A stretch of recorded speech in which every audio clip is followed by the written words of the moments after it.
অবশেষে দুই ভাই এক হতে চলেছে। দেখতে থাকুন আজকের ভিডিওটি। অবশেষে দুই ভাই এক হতে চলেছে। গাজাবাসী স্বপ্ন দেখতেছে নতুন করে। ইসরায়েলকে শায়েস্তা করতে ইরান একাই 100, এ কথা প্রমাণও করেছে খামেনি পেজেশকিয়ানরা। এবার তুরস্কের সাথে বুকে বুক মিলিয়ে শাসন করবে পুরো মধ্যপ্রাচ্য, যেখানে ঠাঁই পাবে না কোনো জালেম। ডান্ডা মেরে ঠান্ডা করে দেবে ইসরায়েল গংদের হম্বিতম্বি। শনিবার 12 মার্চ তেহরানে ইরান তুরস্ক উপ পররাষ্ট্রমন্ত্রী পর্যায়ের এক বৈঠক অনুষ্ঠিত হয়। বৈঠক শেষে এরপর তুরস্ক প্রেসিডেন্ট রিসেপ তাইয়েব এরদোয়ানের ইরান সফরে যাওয়ার কথা জানান ইরানের উপ পররাষ্ট্রমন্ত্রী খতিবজাদে। আসন্ন এই সফরটি সাধারণ কোনো নয়, তা খতিবজাদের কথাতেই স্পষ্ট। আর ইরানও তাকে স্বাগত জানাতে পুরোপুরি প্রস্তুত। একে তো পারমাণবিক চুক্তি নিয়ে ইরানের সঙ্গে যুক্তরাষ্ট্রের চাপা টানাপোড়েন চলছে, তার উপর রয়েছে কে তাহলে বাঁচাবে ইসরায়েলকে? কেন ইসরায়েলের বিরুদ্ধে সবাই এভাবে রুখে দাঁড়ালো? ইহুদি, খ্রিস্টান, মুসলমান সবাই একসাথে।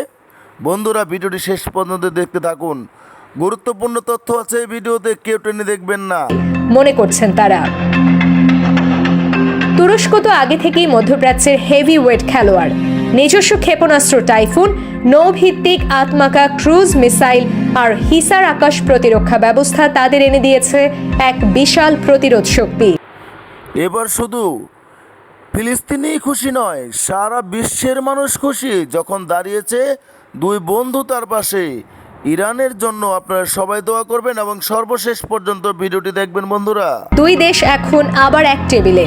তুরস্কের প্রতিপত্তি, ইরানের স্থির প্রতিরোধ শক্তি, এই দুই যদি এক পথে হাঁটে, তাহলে শুধু বিবৃতি নয়, সিদ্ধান্ত নেওয়ার মতো জোর তৈরি হবে, তা স্পষ্ট। এতে সুস্পষ্টভাবে বোঝা যাচ্ছে এবার জয় ইরানদের নয়, জয় সারা বিশ্বের নয়, জয় হবে ফিলিস্তিনির। আর ফিলিস্তিনির জয় হবে মানেই সারা বিশ্বের জয় হবে। বন্ধুরা, ভিডিওটি কেউ স্কিপ করবেন না, সম্পূর্ণ শেষ পর্যন্ত দেখবেন আর ভিডিওটি শেয়ার করে দিবেন। ধন্যবাদ সবাইকে। যা ফিলিস্তিনের পক্ষে আন্তর্জাতিক পর্যায়ে একটি চাপ তৈরি করতে সক্ষম হবে বলেই ধারণা বিশ্লেষকদের। আর এতেই যেন ফিলিস্তিন সহ পুরো মুসলিম বিশ্বেরই কিছুটা স্বস্তির শ্বাস ফেলার সুযোগ তৈরি হয়েছে।